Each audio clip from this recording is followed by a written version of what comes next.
대한제국에서 대한민국으로. 우리나라는 일제의 국권을 빼앗길 때까지 대한제국이었습니다. 제국이란 황제가 다스리는 나라를 뜻합니다. 조선은 본래 왕이 다스리는 왕국이었습니다. 일제의 식민지가 되기 13년 전에 고종이 이보다 더 높은 황제의 나라를 선포하면서 대한제국으로 이름을 바꿨습니다. 고종은 광무라는 독자적인 연호도 사용하였습니다. 연호란 중국에서 비롯되어 한자를 사용하는 아시아의 군주국가에서 쓰던 기념법, 즉 어떤 특정 연도로부터 횟수를 세는 방법을 말합니다. 그러다가 나라를 빼앗겼으면 독립 후에 당연히 대한제국으로 돌아가야 했습니다. 대한민국 임시정부는 일제의 나라를 빼앗긴 지 9년 뒤 중국 상하이에 세워진 우리 민족의 독립운동 단체입니다.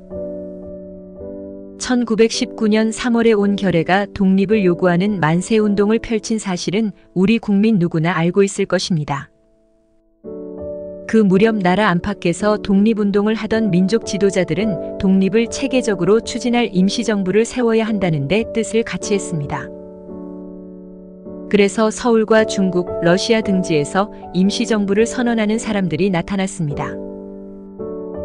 그런 임시정부들을 하나로 모아 상하이에 세운 것이 바로 대한민국 임시정부였습니다. 민국은 국민이 주인인 나라라는 뜻입니다. 대한제국과 달리 대한민국은 황제를 인정하지 않는 나라입니다. 우리 독립운동가들은 잃어버린 나라를 되찾으려 한 것이 아니라 새 나라를 세우려 한 것이었습니다.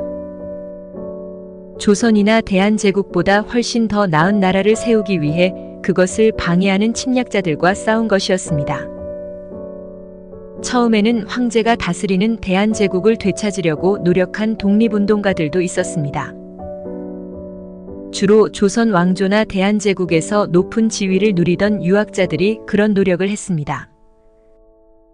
이처럼 군주가 다스리는 나라를 되살리려 한 것을 복벽운동이라고 합니다. 우리나라뿐 아니라 중국에서도 1917년에 청왕조를 부활시키려는 복벽운동이 일어나기도 했습니다. 하지만 우리나라에서는 점점 더 많은 독립운동가가 왕국이나 제국을 낡은 시대의 유물로 여기고 있었습니다. 국민이 주인이 되어 나라를 직접 운영하는 공화국을 꿈꿨습니다.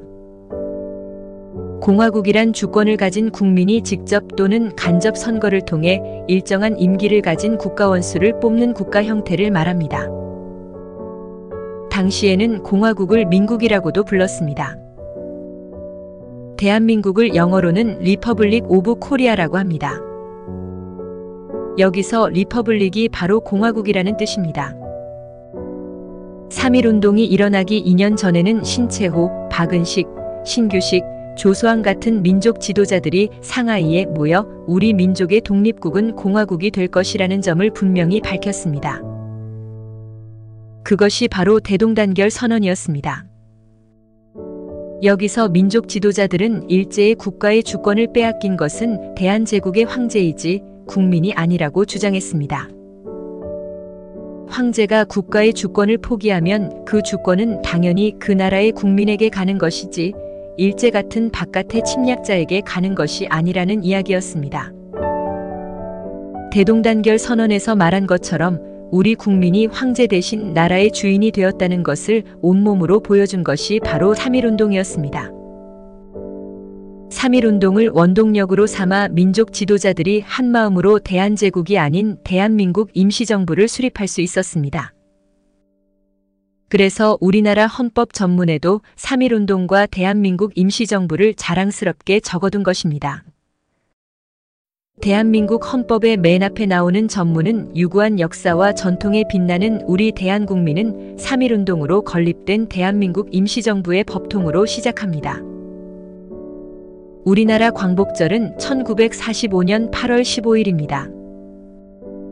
하지만 대한민국 정부가 들어서기 전까지는 미국 소련의 신탁 통치가 일어난 신개념 식민지 시대라고 볼 수 있습니다.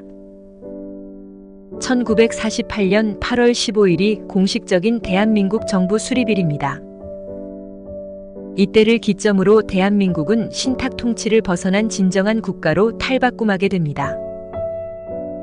대한민국이라는 이름을 공식적으로 사용한 일자이기도 합니다.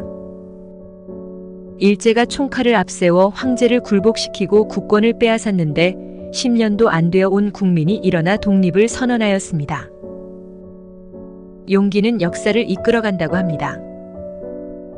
우리 국민이 얼마나 대단한지 알게 한 사건이기도 합니다. 한 인생의 성공보다 더 이루어지기 어려운 많은 염원이 만들어져 이루어진 것입니다. 비록 자력으로 이뤄낸 것은 아니었지만 그간 많은 투사들의 노력과 많은 이들의 헌신이 있었다는 훌륭한 과정을 우리는 알고 있어야 합니다. 그리고 평범한 우리의 일상도 대한민국의 가치를 높이는 데 일조할 수 있습니다. 한국인으로서의 자긍심을 품길 바랍니다. 당신이 대한민국입니다. 감사합니다.